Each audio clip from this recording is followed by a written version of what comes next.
Hello and welcome to Galatta Plus. In this video review episode, we're going to be talking about Krishand's Masthishka Maranam, a franken-biting of Simon's memories. That's the name of the movie. This is a mind-warping sci-fi thriller about rampant consumerism. If you have seen Avasya Vyuham, you know what a Krishand movie is like. That film spoke about eco-issues that are all too real, but the treatment was surreal. The result was a thriller mockumentary, a brilliant subversion of form and content. Krishand's new film, Masthishka Maranam, a franken-biting of Simon's memories, set in Kochi in 2046, is a cyberpunk thriller, a sci-fi creation set in a computer-driven consumer culture where even memories are for sale. What starts as the story of a grieving father slowly evolves into a wholly original Orwellian murder mystery made from the DNA of films like Matrix and Apocalypse Now and Minority Report. I know it's a lot to process. The entire cast is brilliantly in sync with the wild material and the wilder filmmaking, and Rajisha Vijayan stands out in the role of a lifetime. I'm still reeling from the sensory overload and putting things together in my head, but I can safely say this Masthishka Maranam is one hell of a trip. And now I'm going for the longer review, which may contain spoilers. Darling AC திருவிழா இந்தியாவிலே குறைந்த மாத தவணையில் AC. Let's go holidays. Travel beyond boundaries.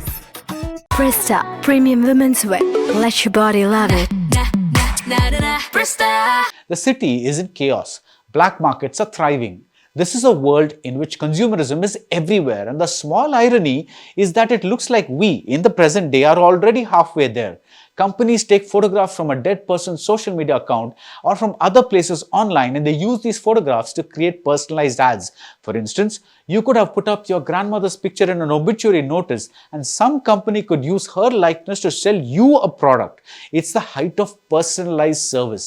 You can even buy and insert yourself into someone else's memories. Let's say you feel like a vacation in Kodaikanal. You don't have to actually go. You can buy the memory of someone else's Kodaikanal vacation and replace them with you and have a great time. And this gives rise to one of the film's many existential questions. If we buy someone else's memory, is it still their memory, or is it now our memory because it's in our brain that's now processing and experiencing these thoughts? It's scarier when it comes to sex. If a woman's memory of a sexual encounter makes its way into the black market, and if men insert themselves, pun fully intended, into this memory, is it rape? Because the woman has not consented to having sex with this particular person. The woman is an actress named Frida, played by Rajisha Vijayan. In this eyeball-grabbing culture, where everything she does is news, she's a contradiction of sorts. On the one hand, she has no issues about performing an item number where she bites on green chilies and thrusts her hips and cleavage into the camera. On the other hand, she rejects an Oscar award because it is shaped like a man. When everything is a statement, is anything or anyone real? Isn't everything just a performance? The film is fantastically edited, and the scenes/memories smash into one another like electrons in a particle accelerator. It's inevitable that it takes us a while to settle down with a story because so much is happening. The story opens cold.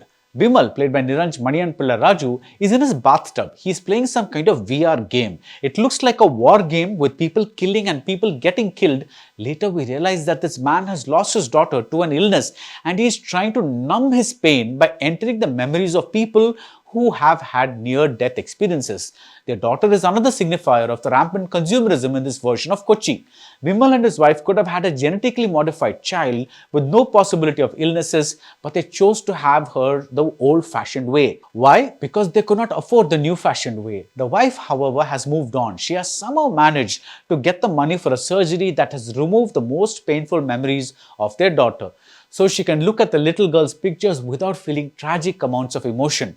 You think the story will play out with Vimal learning how to overcome his issues, but that story would be too linear for such a premise. This is a movie about memories, and memories aren't sequential or even logical. They can strike us from anywhere. One minute you can be with a corpse in a room with red floral wallpaper, and the next minute you can be discussing a sex tape like memory with your karate instructor.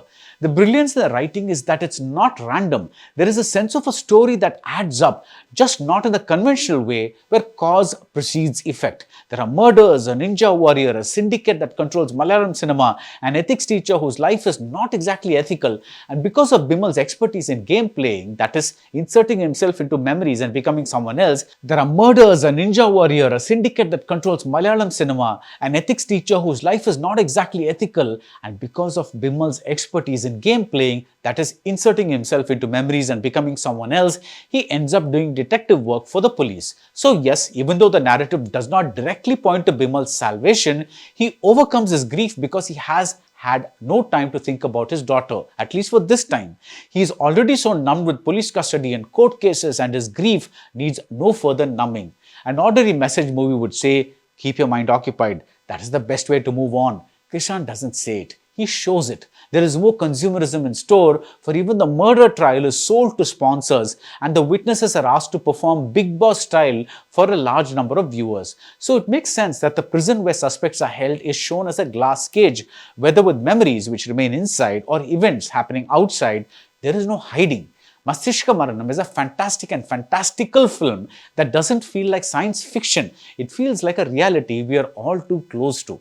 That's it about Masthishka Maranam. If you like this video review, do subscribe to Galatta Plus and see you soon at the movies. Darling AC திருவிழா இந்தியாவிலே குறைந்த மாத தவணையில் AC. Let's go holiday. Travel beyond boundaries. Presta Premium Women's Wear. Let your body love it. Presta.